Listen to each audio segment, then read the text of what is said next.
saksi amal baik manusia di akhir.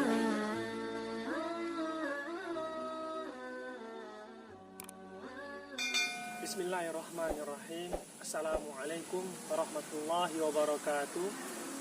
Innal hamdalillah nahmadu wa nasta'inu wa nastaghfiruh wa na'udzu billahi min shururi anfusina wa min sayyiati a'malina. May yahdihillahu fala mudhillalah wa may yudlil fala hadiyalah. Asyhadu an la ilaha illallah wa asyhadu anna Muhammadan abduhu wa rasuluhu la nabiyya ba'dah. Allahumma shalli wa sallim wa barik ala sayyidina Muhammad wa ala alihi wa ashabihi ajma'in. Segala puji hanya milik Allah Subhanahu wa taala.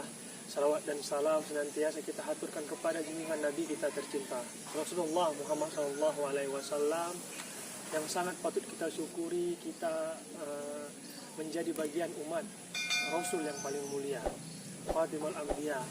Mudah-mudahan kelak kita akan mendapat syafaat dari beliau dan kita bisa berkumpul dan berjumpa dan menatap wajah beliau. Sebagai umat muslim, kita sudah tentu tahu Hari Raya Idul Adha atau Hari Raya Kurban merupakan ibadah rutinitas yang mana dilaksanakan setahun sekali dan butuh persiapan khusus.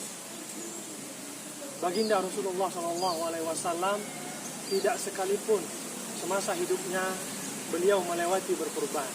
Artinya Rasulullah Muhammad SAW selalu berkurban hingga beliau dipanggil oleh Allah Subhanahu wa taala. Dan berkurban memiliki hukum sunnah muakkad, yaitu sunnah yang memiliki dasar yang sangat kuat.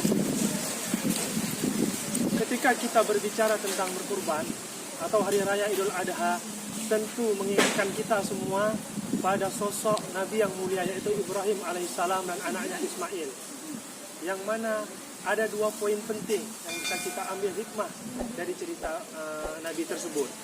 Yang pertama adalah sosok kebesaran jiwa Nabi Ibrahim sebagai ayah, yang mana beliau semata-mata menunaikan perintah Allah Subhanahu wa taala dan mengikhlaskan putra yang didapat bertahun-tahun yang beliau harapkan. Dan poin yang kedua adalah tentang sosok Nabi Ismail sebagai anak yang patuh dan taat berbakti kepada Allah dan orang tuanya, Nabi Ibrahim alaihissalam. Tentang fadilah kurban atau keutamaan berkurban. Yang pertama, menjadi saksi amal baik manusia di akhir akhirat. Aisyah, istri Rasulullah, pernah mendengar bahwasanya Rasulullah Shallallahu Alaihi Wasallam pernah bersabda, tidak ada suatu amal pun yang dilaksanakan pada hari raya Idul Adha yang lebih dicintai dari Allah melainkan menyembelih hewan.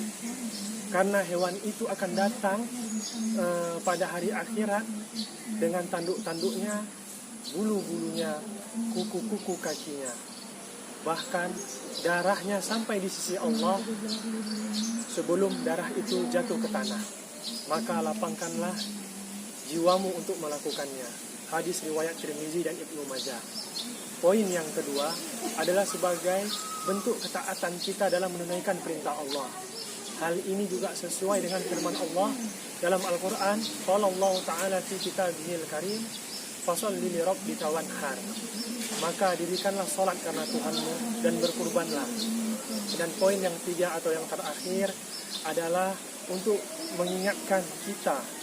Hari Raya Kurban ini adalah momen untuk mengingatkan dan meningkatkan kita, kesadaran kita untuk peduli kepada sesama, khususnya kaum fakir dan miskin. Karena setelah hewan tersebut disembelih, maka daging itu pun akan wajib dibagikan kepada orang yang mampu dan orang-orang yang menunaikannya.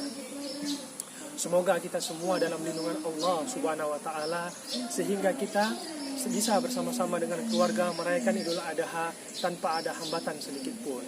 Hadanallahu wa iyyakum ajma'in. Astaghfirullah li wa lakum. Akhirul kalam. Aqulu lakum assalamualaikum warahmatullahi wabarakatuh.